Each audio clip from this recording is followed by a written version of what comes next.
உங்க வாழ்க்கையோட ரொம்ப முக்கியமான முடிவுகளை ஒரு மிஷின் எடுக்க போகுதுன்னு நினைச்சு பாருங்க. சரி, ஒருவேளை அந்த மிஷின் ஒரு தப்பு பண்ணிட்டா, அது உங்கள பார்த்து நீங்க நீங்க இல்லன்னு சொல்லிட்டா, உங்க அடையாளம்னா ஒண்ணு மொத்தமா இல்லாமலே போயிட்டா என்ன ஆகும்? இந்த முழு பிரச்சனையும் ஒரு சின்ன சாஃப்ட்வேர் தப்புல இருந்து தான் ஆரம்பிக்குது. ஆனா இது வெறும் டெக்னாலஜி பத்தின விஷயம் இல்ல.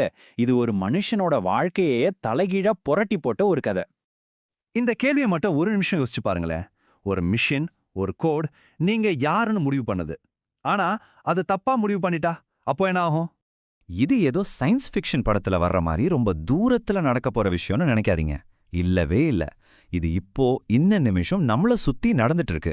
நீங்க உங்க போனை அன்லாக் பண்ற ஒவ்வொரு தடவையும், பேங்க்ல லோன் அப்ளை பண்ணும்போதும், ஏன் ஏர்போர்ட் செக்யூரிட்டில கூட நம்ம வாழ்க்கையோட முக்கியமான முடிவுகளை ஏஐ சிஸ்டம்ஸ் தான் எடுத்துட்டு இருக்கு. சரி, இவ்ளோ பவர்ஃபுல்லான இந்த சிஸ்டம்ஸ் ஏன் இவ்ளோ மோசமான தப்புகளை செய்யுது? அப்போ தப்பு கம்ப்யூட்டர் மேலயா? இல்ல, அதோட ஆணிவேர் வேற எங்கேயோ இருக்கு. வாங்க, அது என்னன்னு பார்க்கலாம். ஒரு ஏஐ எப்படி ஒரு முகத்தை அடையாளம் கண்டுபிடிக்குது? ரொம்ப சிம்பிள். அதுக்கு பல லட்சம் முகங்களோட போட்டோக்களை கொடுத்து, இதுதான் மனுஷ முகம்னு நாம ட்ரைனிங் கொடுக்கறோம். அது அந்த போட்டோஸ்ல இருந்து கண்ணு, மூக்கு, வாய் மாதிரியான பேட்டர்ன்ஸை கத்துக்குது. அதுக்கப்புறம் ஒரு புது முகத்தை பார்க்கும்போது அது கத்துக்கிட்டதை வச்சு, ஓ, இது இவரோட முகம்னு ஒரு முடிவுக்கு வருது. ஆனா இங்க தான் அசல் பிரச்சனையே ஆரம்பிக்குது. நம்ம அந்த ஏஐக்கு கொடுக்கிற டேட்டாவிலே பாரபட்சம் இருந்தா என்ன ஆகும்? நம்ம சமூகத்துல இருக்கிற நிறம், இனம், பாலினம் சார்ந்த எல்லா தப்பான எண்ணங்களையும் அந்த ஏஐ ஒரு ஸ்பாஞ்ச் மாதிரி உறிஞ்சிக்குது. சுருக்கமா சொல்லணும்னா, அந்த மிஷன் நம்ம தப்புகளோட ஒரு கண்ணாடியா மாறிடுது.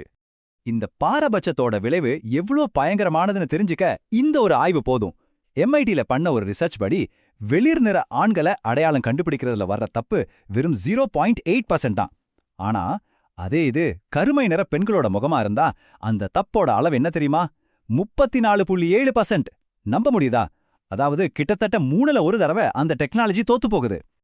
இதெல்லாம் வெறும் நம்பர்ஸ் இல்ல. ஒவ்வொரு தப்புக்கு பின்னாலேயும் ஒரு உண்மையான மனுஷனோட வாழ்க்கை இருக்கு. இந்த தப்புகளால நிஜ உலகத்துல மக்கள் என்ன மாதிரியான பேரழிவுகளை சந்திக்கிறாங்கன்னு இப்ப பார்க்கலாம். இந்த புது உலகத்தோட ஒரு கொடூரமான நிஜத்தை இந்த ஒரு வரி சொல்லுது. ஒரு கம்ப்யூட்டர் உங்களை குற்றவாளின்னு சொல்லிட்டா, நீங்க நிரபராதின்னு நிரூபிக்க வேண்டியது உங்களோட பொறுப்பு. ஒரு அல்காரிதம் பண்ற தப்புக்கு ஒரு மனுஷன் தன்னோட வாழ்க்கையே விலையா கொடுக்க வேண்டியிருக்கு. டெட்ராய்ட்ல ராபர்ட் வில்லியம்ஸ் அவரோட வீட்ல சும்மா இருந்திருக்காரு. திடீர்னு போலீஸ் வந்து கதவை தட்டியிருக்கு. என்ன காரணம்னு கேட்டா, ஒரு ஃபேஷியல் ரெகக்னிஷன் சிஸ்டம் கடையில திருடின ஒருத்தரோட முகமோ இவரோட முகமோ ஒண்ணுன்னு தப்பா சொல்லியிருக்கு. அவர் பண்ணாத தப்புக்காக 30 மணி நேரம் ஜெயில இருந்தாரு. ஒரே காரணம், ஒரு சாஃப்ட்வேர் பண்ண சின்ன தப்பு. பல ஆய்வுகள் என்ன சொல்லுதுன்னா, ஃபேஷியல் ரெகக்னிஷன் டெக்னாலஜி வெள்ளை நிற முகங்களை விட கருப்பு மற்றும் ஆசிய முகங்களை தப்பா அடையாளம் காட்ட 10ல இருந்து 100 மடங்கு அதிக வாய்ப்பு இருக்காம். யோசிச்சு பாருங்க, 100 மடங்கு அதிக பிழை. ஆனா இந்த பிரச்சனை சில சமூகங்களை இன்னும் ரொம்ப ஆழமா பாதிக்குது. குறிப்பா சொல்லணும்னா, திருநங்கைகள் மற்றும் நான் பைனரி சமூகத்தை சேர்ந்தவங்களோட அடையாளத்தையே இந்த டெக்னாலஜி மொத்தமா அழிச்சிடுது. இங்க தான் ஏஐக்கும் மனுஷனுக்கும் இருக்கிற அடிப்படை வித்தியாசத்தை நம்ம பார்க்கலாம். ஒரு மிஷினுக்கு ஜெண்டர்னா 2 ஆப்ஷன் தான், ஆண் இல்லனா பெண். ஆனா மனுஷங்களோட யதார்த்தம் அது இல்லையே. பாலினம் அன்னது ஒருத்தரோட தனிப்பட்ட ரொம்ப சிக்கலான அடையாளம். இந்த ஆழமான உண்மையை புரிஞ்சுக்கிற அளவுக்கு ஏஐக்கு திறன் இல்ல. ஒரு அல்காரிதம் உங்க அடையாளத்தையே ஒத்துக்கலைன்னா என்ன ஆகும்? உங்க பேங்க் அக்கவுண்ட் முடக்கப்படலாம், உங்க வேலை போகலாம், ஏர்போர்ட்ல உங்களை ஒரு தீவிரவாதி மாதிரி பார்க்கலாம்.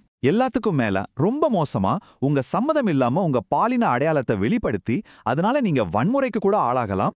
ஆண் பெண் அப்படிங்கிற வட்டத்துக்குள்ள வராத நான் பைனரி மக்களை பொறுத்த வரைக்கும் இந்த சிஸ்டம்ஸ் 100% தோத்து போகுது.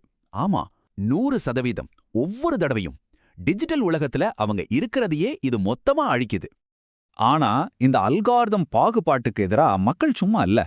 இது ஒரு புதுவிதமான சிவில் உரிமை போராட்டமா மாறிட்டு வருது. சட்டத்தின் மூலமா இதுக்கு ஒரு தீர்வு காண முயற்சிகள் நடந்துட்டு இருக்கு.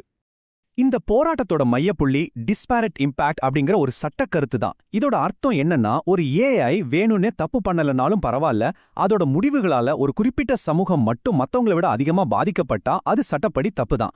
நோக்கம் முக்கியம் இல்ல, விளைவுதான் முக்கியம். இதுக்கு தீர்வா ஏஐ சிவில் உரிமைகள் சட்டம் 2025ன்னு ஒன்னு முன்மொழிஞ்சிருக்காங்க. இந்த சட்டம் ஒரு சமுதாயத்தை மட்டும் குறி வச்சு தாக்குற ஏஐ பயன்பாட்டை சட்டவிரோதமாக்கும். ஏஐயை பயன்படுத்துறதுக்கு முன்னாடி கடுமையான சோதனைகளை கட்டாயமாக்கும். எல்லாத்தையும் விட முக்கியமா, ஒரு மெஷின் தப்பான முடிவெடுத்தா ஒரு உண்மையான மனுஷங்கிட்ட முறையீடு செய்யற உரிமையை நமக்கு கொடுக்கும். சரி, நாம டெக்னாலஜி, சட்டம்னு எல்லாத்தையும் பத்தியும் பேசிட்டோம். ஆனா கடைசியா இது எல்லாம் நம்ம கிட்டயே வந்து நிக்குது. இது ஒரு தார்மீக கேள்வி. இந்த கேள்வி உங்களுக்காக. ஒரு மிஷின் நீங்க யாரு, உங்க அடையாளம் என்னன்னு தீர்மானிக்கிறத நீங்க ஏத்துப்பீங்களா? இது டெக்னாலஜி பத்தின கேள்வி இல்ல, இது நம்ம தர்மம் சார்ந்த ஒரு கேள்வி. ஒரு நிமிஷம் கற்பனை பண்ணி பாருங்க, ஒரு ரொம்ப சக்தி வாய்ந்த ஏஐ சிஸ்டம் உங்க அடையாளத்தை தப்பா கணிச்சிடுச்சு. பேங்க், அரசாங்கம், கம்பெனிகள்னு எல்லாரும் அந்த மிஷினை தான் நம்புறாங்க, உங்களை நம்பல. இப்போ நீங்க யாருங்கிறத நீங்க எப்படி நிரூபிப்பீங்க? இந்த கேள்விக்கு உங்க பதில் என்ன? நீங்க அந்த சூழ்நிலையில இருந்தா என்ன பண்ணுவீங்க? உங்க எண்ணங்களை மறக்காம கீழே கமெண்ட்ல சொல்லுங்க. ஏஐ மற்றும் மனிதகுலத்தோட எதிர்காலம் பத்தின இது மாதிரியான அதிர்ச்சியூட்டும் உண்மைகளை தெரிஞ்சுக்க ஃபியூச்சர் ஷாக்கை சப்ஸ்கிரைப் பண்ணுங்க.